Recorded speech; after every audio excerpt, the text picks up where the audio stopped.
Okay, for number 11, it just asks us to find f of 4 minus f of 0, right? That's all they want down here, find f of 4 minus f of 0. So let's think about that. Isn't capital F of 4 minus f of 0 going to be equal to the integral from 0 to 4 of lowercase f of x dx? Because that's the definition of the fundamental theorem of calculus. So if that's true, well, isn't this equal to the integral from 0 to 3 of f of x dx plus the integral from 3 to 4 of f of x dx?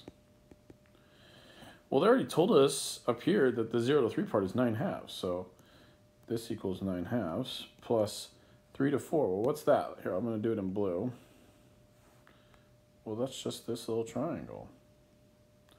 It's a 1 by 1 triangle. 1 times 1 is 1, divided by 2 is 1/2. So it's 1/2. 9/2 plus 1/2 is 10/2, which is 5. That's it.